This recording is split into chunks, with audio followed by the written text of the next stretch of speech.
Mesej ini adalah untuk saudara seagama dan saudara senegara. Saudari Aisyah, selamat datang ke dunia politik. Saya kagum dan hormat kepada kesungguhan saudari untuk mendalami kalam Tuhan. Diselak, dibelai, dihayati demi mengingatkan pemimpin dan rakyat untuk menjunjung sabda baginda Muhammad sallallahu alaihi wasallam tanpa mengikut selera dan cita rasa. Saya sangat bersetuju dengan seruan praktis Islam as a whole. Saudari Aisyah, tidak ada mana-mana kenyataan rasmi daripada kementerian atau dari mana-mana angkatan, termasuk Angkatan Belia Islam, yang menyatakan bahawa akan ada hadis yang digugurkan dari silibus 40 hadis. Hasrat saudari untuk mengingatkan umat adalah satu tindakan yang sangat terpuji. Terima kasih saya ucapkan. Untuk saudara senegara, saya faham kerisauan tentang hadis-hadis tertentu. Misalnya dalam hadis ke-8 yang berbicara mengenai memerangi golongan bukan Islam. Saudara dan saudari, peri pentingnya kefahaman berkenaan hadis, ia perlu dididik dalam sebuah institusi.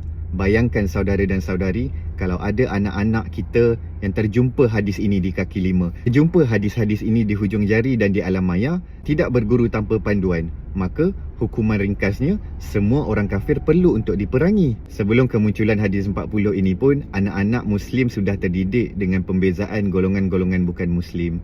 Bukan sahaja di dalam silibus KBSM, berkenaan dengan kafir harbi, kafir zimmi, turut dibincangkan dan dijelaskan oleh ulama, oleh Ustaz Azhar Idrus, oleh Tuan Ibrahim Tuan Man. Semuanya pernah menyebut tentang perbezaan golongan-golongan bukan Muslim ini. Saya tidak pasti apa sebenarnya matlamat saudari untuk mengeluarkan kenyataan dan juga membuat kupasan yang penuh ilmiah tersebut. Bukan satu tindakan untuk meredakan keadaan.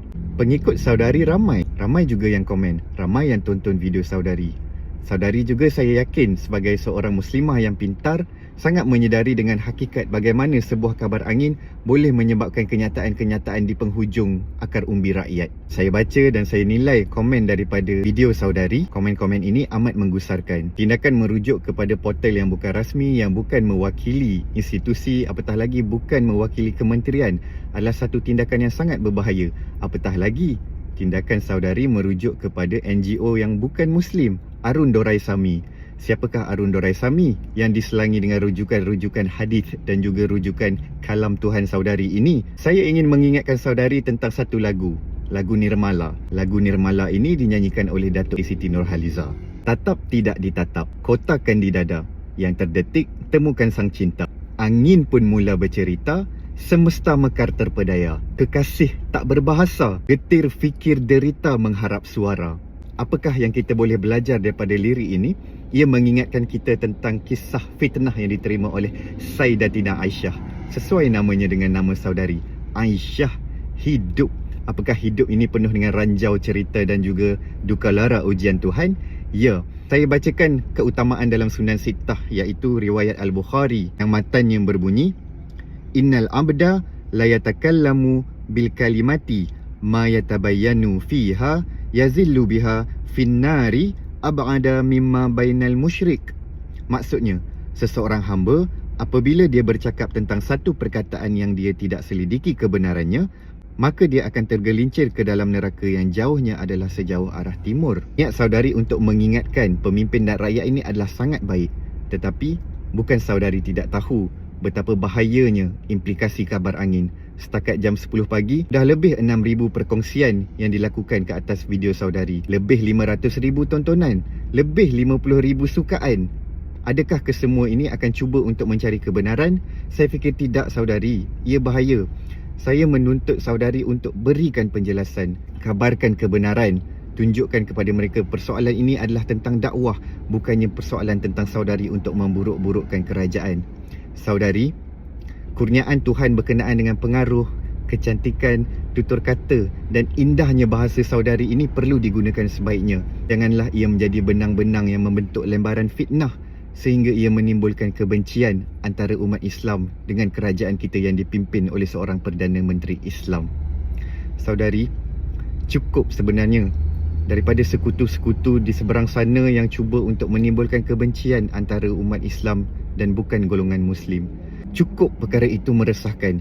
Cukup perkara itu memberi kerisauan kepada kita dan anak-anak untuk hidup pada masa akan datang. Jangan kita tambah lagi perencah mengikut selera untuk kita membiarkan lagi Kebencian itu datang dalam kalangan orang Islam kepada pemimpin-pemimpin beragama Islam.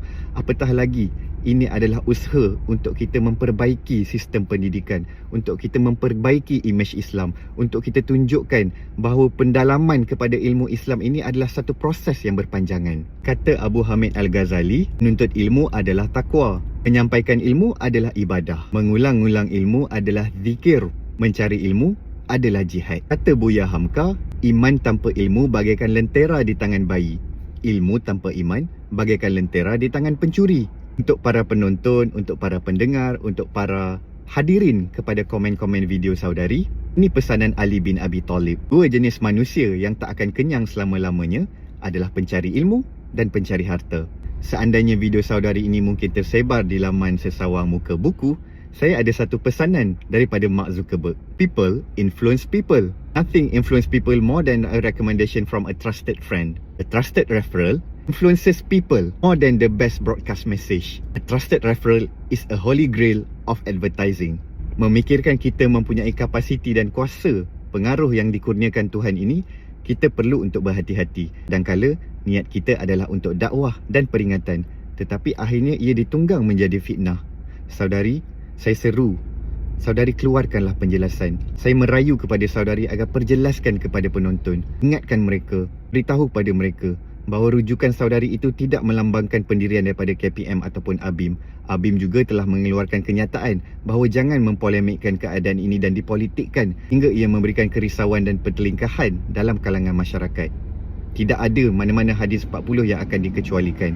Melihat perkara ini berlaku, ini adalah satu cabaran kepada warga pendidik untuk memberikan tafsiran sebaiknya kepada anak-anak supaya setiap hadis itu diteliti dan tidak mudah dicarik tampal demi memenuhi kepentingan individu yang memahami mengikut konteks mereka sahaja. Lebih parah, saya risau video saudari ini akan ditunggang dan akan menjadi satu senjata kepada mereka yang memilih untuk meletakkan syurga pada tapak kaki mereka.